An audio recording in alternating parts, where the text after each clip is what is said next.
Kesaksian adik korban pelajar bunuh satu keluarga, sempat bertemu pelaku setelah kejadian. Pembunuhan satu keluarga di Desa Babulu, Penajam Pasir Utara, PPU, diduga karena cinta ditolak JND yang masih siswa SMK ini gelap mata.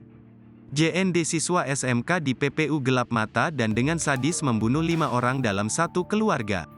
Aksi kejinya ia lakukan Selasa, tanggal 6 Februari tahun 2024, dini hari. Kejadian pembunuhan satu keluarga diperkirakan sekitar tengah malam, pukul 24 WITA. Salah satu adik korban, Putut Sunario mengatakan bahwa sesaat sebelum kejadian, korban yakni WL masih berada di rumah orang tuanya.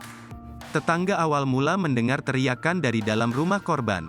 Saksi langsung mengecek dan sudah mendapati WL tewas di ruang tamu. Tidak hanya itu, 4 korban lainnya ditemukan di dalam kamar tidur. Setelah melihat kejadian tersebut, saksi langsung melaporkan ke ketua RT, kemudian ditindaklanjuti dengan melaporkan ke pihak kepolisian. Saksi dengar teriakan, jadi mengecek ke dalam rumah dan kakak saya sudah meninggal di ruang tamu, ungkapnya, Selasa, tanggal 6 Februari tahun 2024. Putut juga mengatakan bahwa saksi sempat bertemu dengan pelaku, tapi ia tak kuasa menahannya karena pelaku tersebut membawa senjata tajam. Terduga pelaku itu juga tidak dikenali oleh saksi, sehingga keluarga beranggapan bahwa ia bukan berasal dari lingkungan tersebut. Saksi saat ini juga sedang berada di Polres PPU untuk dimintai keterangan lebih lanjut.